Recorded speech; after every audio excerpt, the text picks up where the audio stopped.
Mutfakta Hayat'tan yine herkese merhaba. Bugün sizlere donmuş bamya ile yapılan asla salyalanmayan çok lezzetli bir kıymalı bamya yemeği yapacağım.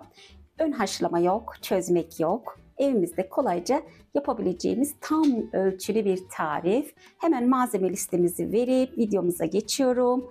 2 diş sarımsak, 1 kuru soğanımız var. Yarım küçük havuç rendesi, yarım çay bardağı zeytinyağı, 100 gram kıyma, 1 tatlı kaşığı salça. Yemeğin durumuna göre salçayı değiştirebilirim arkadaşlar.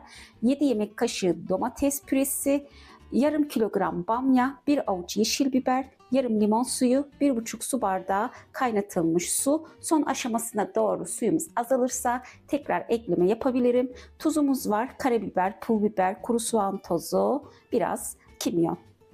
Önce şöyle güzelce tenceremi aldım arkadaşlar. Ön hazırlıklarımı da yaptım. Sarımsak, kuru soğan şöyle küçük ay gibi doğradım. Havuçlarımı rendeledim. Ve güzelce ocağımın altını da yakıyorum. Önce tencereye zeytinyağını alıyorum. Doğranmış soğan ve sarımsaklarımızı, havucumuzu güzelce kavuruyorum. Tüm lezzetler yağa geçecek. Daha sonra devam ediyorum.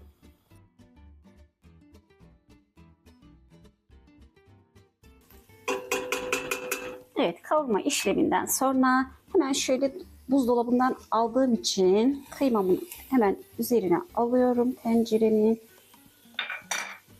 Şöyle yarım bardak hemen hemen suyla kıymamın suyunu çekip pişene kadar tekrar kavuruyorum. Kıymam suyunu çekti, güzelce de pişti. Hemen ardından domates püremizi ve salçamızı ilave ediyorum. Tekrar 3-4 dakika çeviriyorum arkadaşlar.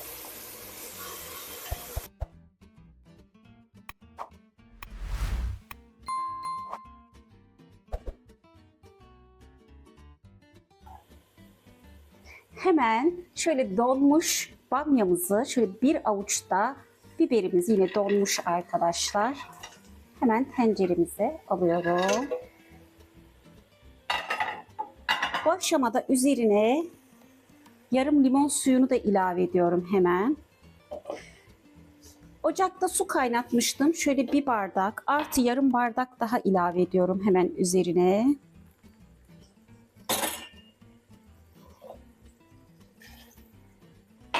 Karıştırmadan şöyle bir sallıyorum arkadaşlar.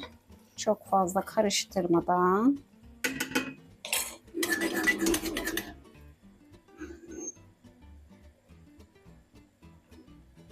Ocağımızın altını da orta ateşe alıyorum.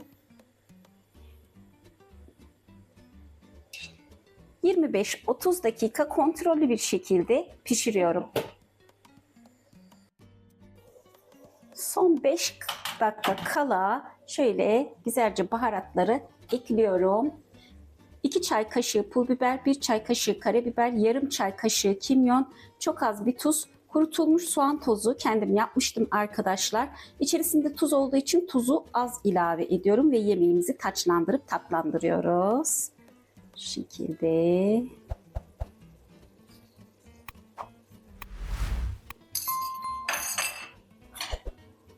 Eğer suyu az gelirse, ki az geldi arkadaşlar, yarım çay bardağı daha kaynamış su ilave edeceğim.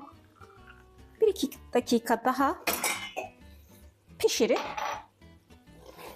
yemeğimizi dinlendirip servise alıyorum. Tabii ki servise almadan önce size göstereyim. Yemeğimizde oldukça lezzetli oldu. Hiç salyalanma oluşmadı arkadaşlar.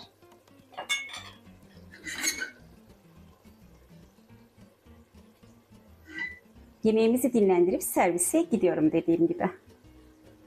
Evet, donmuş bamyayla tam ölçülü yemeğimizi servise aldım. Gördüğünüz gibi donmuş bamyayla doğru yöntemle pişirildiğinde çok lezzetli oluyor. Tarifi beğendiyseniz beğenmeyi, kanalıma abone olmayı unutmayın. Bir sonraki videoda görüşmek üzere. Sevgiler, selamlar. Hoşça kalın.